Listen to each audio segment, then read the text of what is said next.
मंदिर के पुजारी की प्रेत आत्मा। आज मैं बहुत ही खुश हूँ क्योंकि आज पूरे 11 साल बाद अमेरिका से मेरा दोस्त अपनी पढ़ाई पूरी करके वापस लौट रहा है। उसने भौतिक शास्त्र के विषय पर पीएचडी की हुई है। उसका मानना ये है कि दुनिया में जो भी कुछ हो रहा है उसमें कहीं ना कहीं फिजिक्स छुपा हुआ होता है। खैर जो भी हो, पर इस कहानी में ऐसा तो क्या हुआ कि उसकी फिजिक्स भी काम नहीं आई। चलिए आज हम पूरी कहानी बताते हैं। जब वो अमेरिका से वापस आया तो सीधा मुझसे मिलने के लिए मेरे घर पे आ गया और आकर ही मुझसे गले मिल गया। मैं भी उसे देखकर बहुत खुश हो गया। मैंने बोला, अरे शिवम, अमेरिका से कब लौटा, मुझे बताया भी नहीं। आज ही लौटा हूँ, तुम्हें सरप्राइज देना चाहता था इसीलिए मैंने तुम्हें नहीं बताया। और बता, क्या हाल चाल है, घर में सब कैसे हैं? मैंने कहा सब बढ़िया है और घर में भी सब अच्छे हैं। तू बता, तू कैसा है? तुम्हारी पढ़ाई पूरी गई क्या? हाँ, मेरी पढ़ाई तो कंप्लीट हो गई और अब मैं हमेशा के लिए इंडिया वापस आ गया हूँ। अब हम दोनों मिलके खूब मस्ती करेंगे।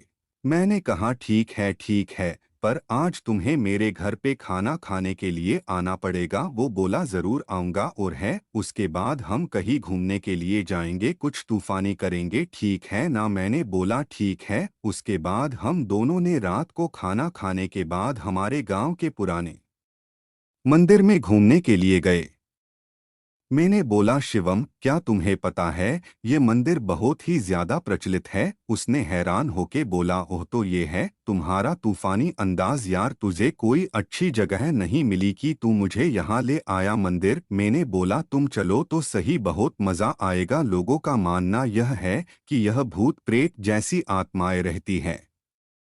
शिवम, क्या सच में यहाँ पे भूत है? क्या तुम भी मजाक कर रहा हो? मैं नहीं मानता। मैंने बोला, ठीक है, हम दोनों साथ में जाते हैं और पता लगाते हैं कि सच में भूत है कि नहीं। फिर हम दोनों मंदिर के अंदर चले गए। मंदिर काफी बड़ा था और थोड़ा भयानक भी लग रहा था। ऐसा लग रहा था कि कई दिनों से यह साफ सफाई नहीं हुई है। फिर हमने मंदिर के पुजारी से बात की। पंडित जी, हमने सुना है कि यहाँ आसपास कोई भूत का निवास है, क्या यह बात सही है? यह सुनकर वो पुजारी हमको घूरने लगा और बोला, चले जाओ यहाँ से, ये जगह तुम्हारे लिए सही नहीं है। मैंने बोला, क्यों पंडित जी?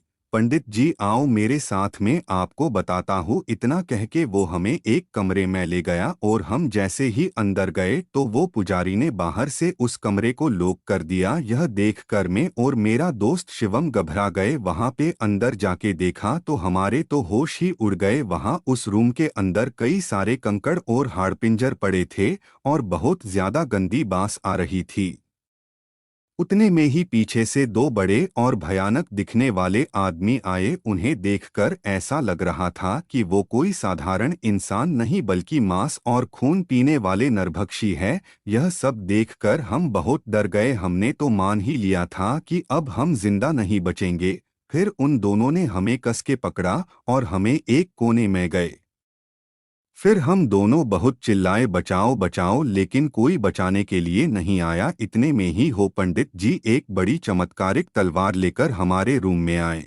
फिर उन तीनों ने रूम में आग लगा के मंत्रोच्चार करना शुरू कर दिया। हमने यह सब देखकर डर के मारे और ज्यादा जोर जोर से चिल्लाने लगे। ठीक उसी समय किसी ने बाहर से हमारे रूम का दरवाजा खटखटाया। दरवाजे की खड़खड़ाहट सुनकर उन तीनों ने रूम की आग बुझा दी और दूसरे कमरे में चले गए। हमने तुरंत ही उठकर उस रूम का दरवाजा खोल दिया।